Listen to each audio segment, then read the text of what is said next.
Actually, now I want to ask a couple of questions to you. From a science point of view, it's good to ask the question whether all of what we have seen is accepted as scientific truth, I mean scientific certainty. That's the first question. Or is there a debate about any of this? In the US particularly, it is a country where there is a lot of debate on the scientific, the state of the science of this. I mean, it's often been an excuse for not acting. As I said, I actually showed this because I thought it captures the science of climate change quite well based on the last reports of the Intergovernmental Panel on Climate Change, which is, I would say, the definitive account of the state of the science of climate change. And so I would stand by what we saw. However, a couple of caveats I think important for an intelligent audience to understand. First, that all scientific knowledge, as the science teachers know here, is uncertain. We know that. I mean, because in understanding physical phenomena, what we do in science is to use mathematical models, and mathematical models are human inventions. I mean, use human categories that are theoretical, and that continues to be improved as we develop the methodology around it. For climate change particularly, the instrument that's used to understand better what's happening is a computer. The climate system is a very big system that requires very big computers, very fast computers to actually understand what's happening. So, we know for a fact that greenhouse gases are accumulating in the atmosphere. That has been measured. Okay? We know for a fact that warming is happening. What we don't know for a fact right now, in the most certain terms that we can achieve, is whether that warming is caused specifically by that accumulation. Why? The problem is there is still natural variability of climate. So, for example, when we talk about a flood like Ondoy, one can point to another flood like that, to another event like that in terms of extent of water that we have seen, 50 years ago, certainly 100 years ago in Metro Manila, in this area, we would have experienced something like that. That's why you have the notion when you build infrastructure, engineers build that according to 50-year floods or 100-year floods. When they say that, they actually refer to an event like that. So there's natural variability that happens regardless of what you do to accumulate in the atmosphere in terms of the gases. Remember the whole point that was pointed out, what was pointed out here is that there is a natural greenhouse effect. Otherwise, if all of the heat of the sun escaped immediately, there will be no life on Earth. It will be too cold. Okay? But this thickening of the atmosphere by accumulation of greenhouse gases that human activities promote, what we do not know is the extent to which that is impacting the climate. All the different impacts that we saw here, the public health impact, the rain, the drought, the El Nino, all of that is based on computer models that the scientists have developed. No? Actually 20 years ago, when I started working on this, when I was doing my doctorate in Yale, my teachers in this field used to say, and everyone that wrote on this used to say, that we're talking about impacts that will happen in the 22nd century. And you can imagine that's why in 1990, it was really difficult to move. Because how can you tell a politician do something to prevent an impact 100 years from now? Okay? And so they were predicting that. But now, 20 years later, with computers 1,000 times faster than the computers we had in 1990, they're telling us that the impacts of climate change are already beginning to be felt now, will be felt even more consistently in 2030, 2040. Okay?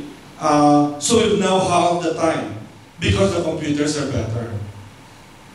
I will predict that in 10 years' time, our computers are so fast and can understand very complex systems much better than we now have, that you can actually say that this rain is caused by this particular phenomenon.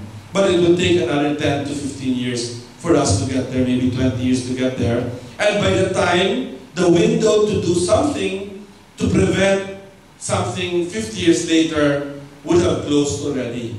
And we now have to begin preventing something for another 50 years. So that's what happens, and that's what makes it such a difficult issue to deal with, because of the uncertainty of the knowledge that we have coming from the fact that we are using computer models to predict very big phenomenon called climate. The other uncertainty is about the emissions themselves. Unfortunately, unlike, I've worked on climate issues for quite a long time, and on environmental issues for quite a long time. Since I've been a lawyer, I specialize in it. Almost all other environmental issues, you only have to deal with one cause or with one activity. Okay? It's not as simple, of course, as stopping that activity, because there must be a reason why people do it, right? Like logging, you would think that we want to stop logging, right? I mean, cutting forests.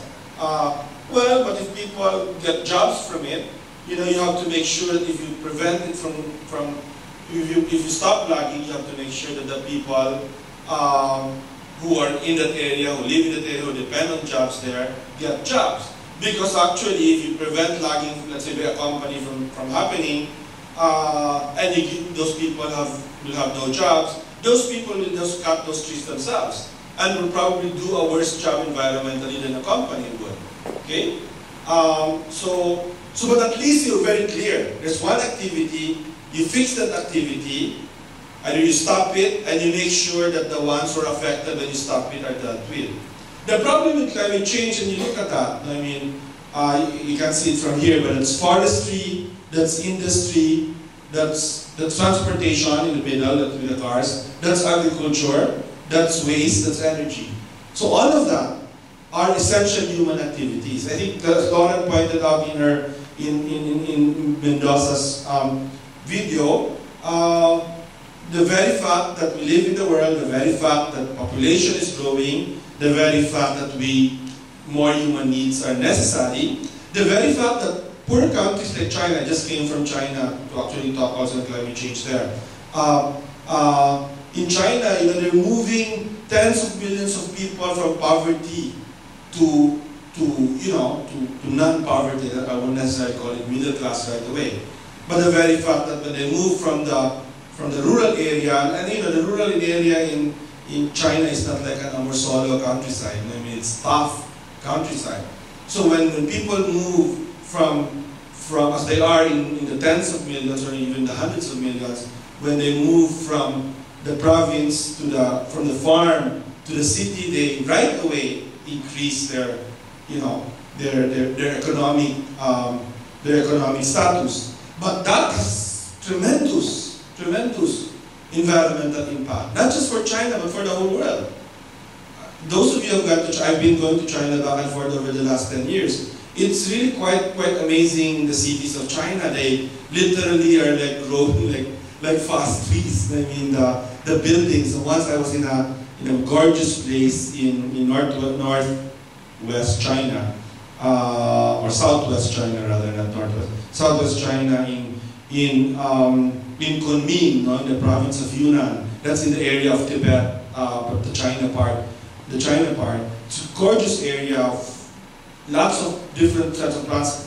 When you go there, you go to a restaurant, there's like 100 types of mushrooms, and 50 ways of cooking those 100 types of mushrooms. I mean, so it's that rich in terms of diversity.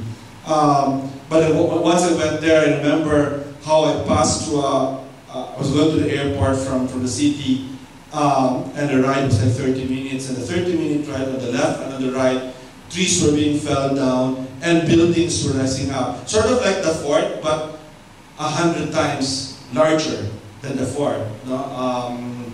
I do remember the fort when it was full of trees.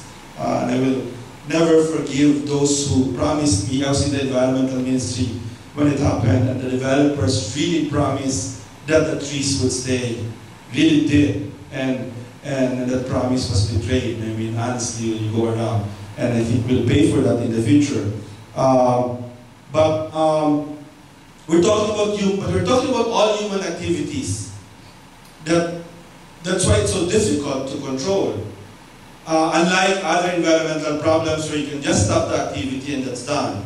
But you can't stop human activities, right? I mean, that are essential. You can change them, change the way we do them. So we have to have electricity, right? I mean, we have to have power. And we can change where we get it. Okay? Right now, you know, our energy mix is still mostly oil plus coal now. Not too much coal, I think. But we're trying to shift to renewable. And our renewable used to be just hydroelectric in Mindanao, which is also not a good thing because of droughts, as you can see. But we need to mix it more with wind and with solar and with geothermal, which we have a lot of, and change that. But you have to change all of these human activities to limit those greenhouse gas emissions, and that creates uncertainty.